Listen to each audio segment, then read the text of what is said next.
Hi everybody, this is Pre-Cal for week 8, and this is part 5 of chapter 2, and chapter 2 is all about functions, and this part covers domains and ranges of functions. So a domain of a function is the set of all the numbers which can legally be used to input into the function. Okay, so the domain tells us what numbers we can use for input, right? So all the values of x.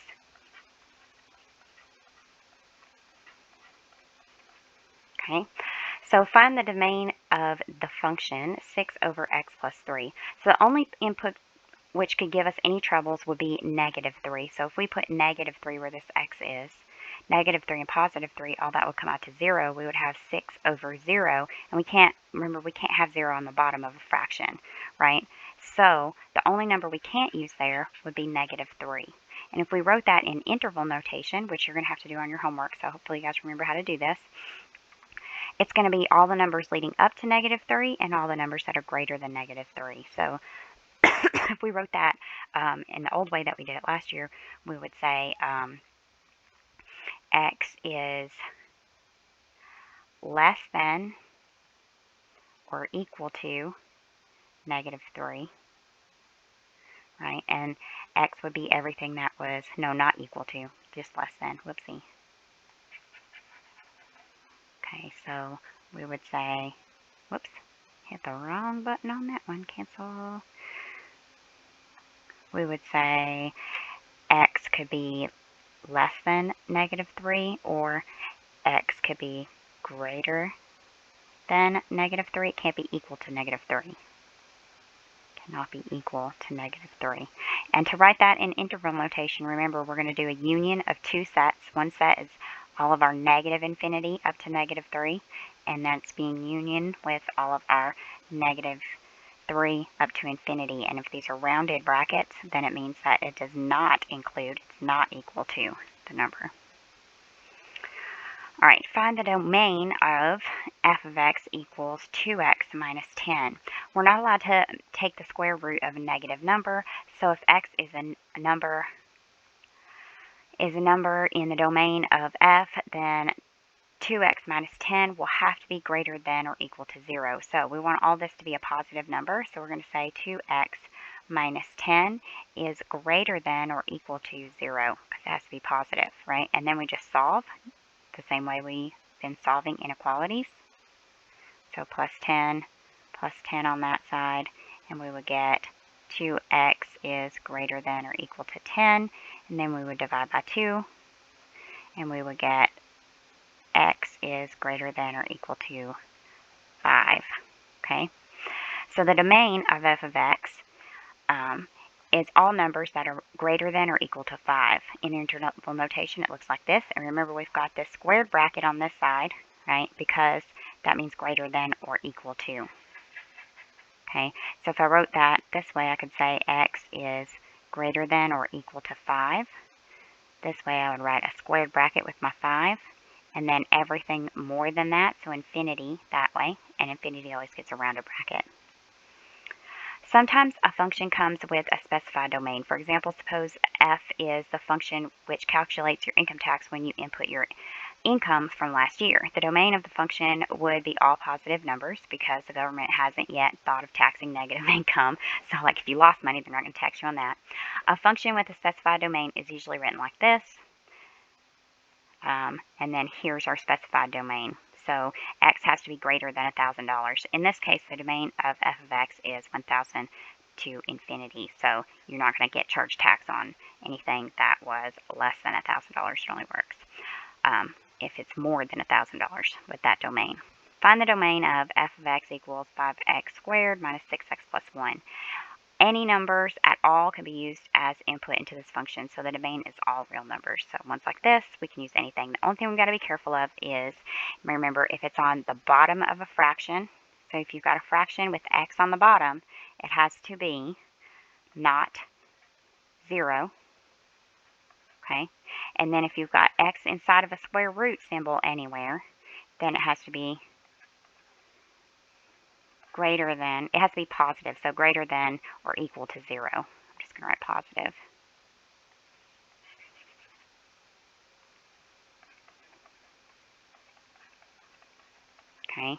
which would be x is greater than or equal to 0.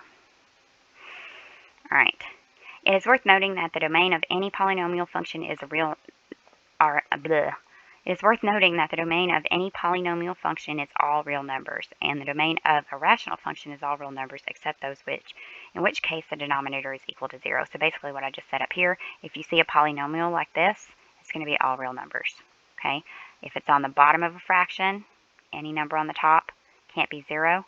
If it's inside a radical box, so we're taking the square root of it, we want it to be positive. All right, the other part is ranges. The range of a function is a set of all numbers, which can possibly be the output of the function. So when we talk about range, that's our output of the function. Remember, domain is input, that's your value for x. Range is your output. And if we graph that, which we will be doing later on, that's going to be your y value. Right? Your x is your input, and your y is your output.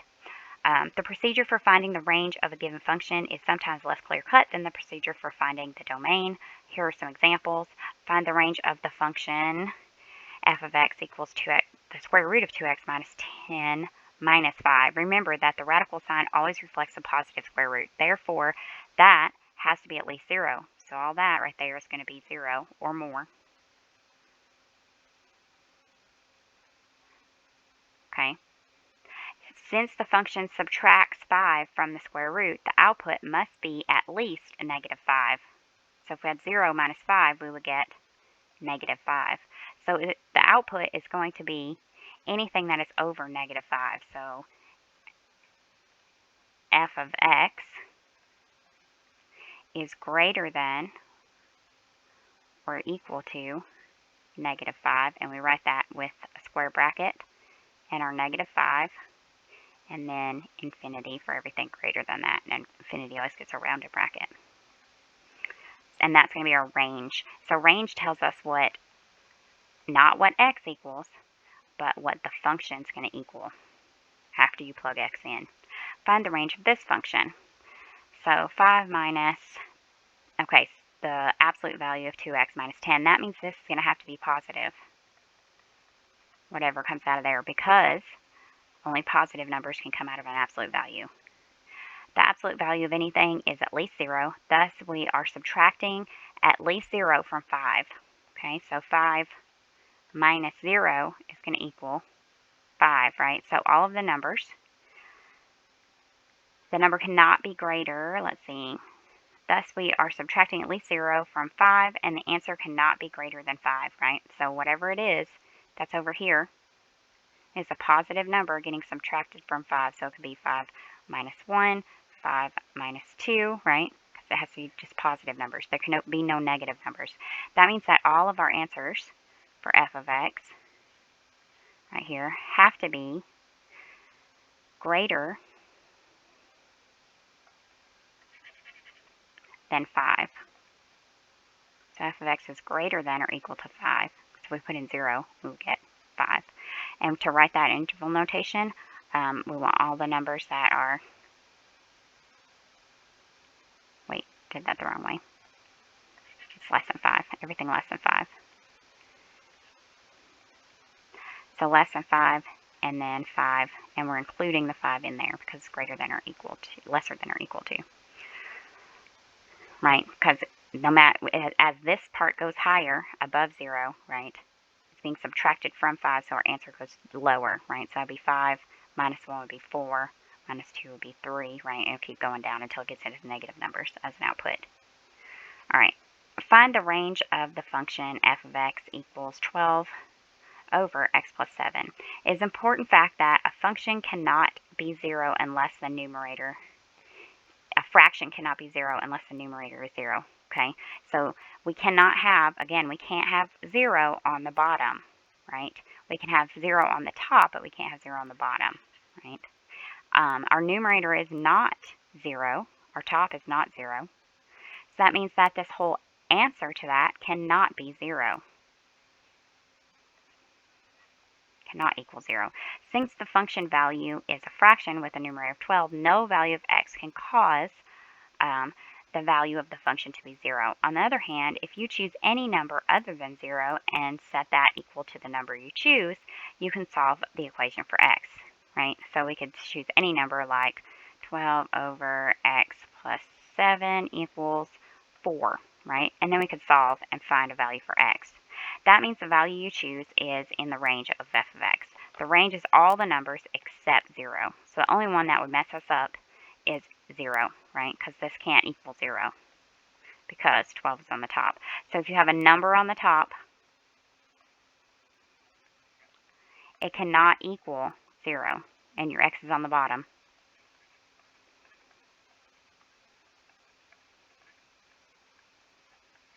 Okay? So to write that, it's going to be x is less than or equal to 0, which is less than or equal to 0, to x. Let's see, how did we do that? Oh yeah, the x goes in the middle, 0 goes there. Yes, so 0 is going to be all the numbers that are less than, not equal to 0, less than 0, and all the numbers that are greater than 0, but it can't be 0. So to write that, it's going to be a union of two functions. It's going to have negative infinity, and then we're going to have 0 with a rounded one because it's not including it, right? There's not equal to. And then we're going to union that with 0 and infinity of everything greater than 0. Okay. All right, so here's what your exercise looks like. Domain and ranges. Give all the answers in interval notation. So for 1, these ones don't have a big pile of ABC. So for 1, f of x, find the domain of the following. So these are going to be domains. What can x equal? X plus 1 over x minus 1. So on this one, we need to be careful because we can't have 0 on the bottom of our fraction right here, right? So for that to be 0, it would have to be positive 1, right? So if this was positive 1 and negative 1, we'd get 0. So x cannot equal positive 1. So we're going to write that as a union of 2. So we're going to say everything that's greater. So x is greater than 1, and x is less than 1, but it's not equal to. So to write that, we would do negative infinity and 1. And then on this side, we would do 1. Oh, whoops, I forgot my union sign. Union those two sets together there, and that would be 1 and positive infinity. So all the numbers less than 1, all the numbers greater than 1, 1 could not count. All right, so that's how you're going to do those. And that is it for domains and ranges. Thanks for watching.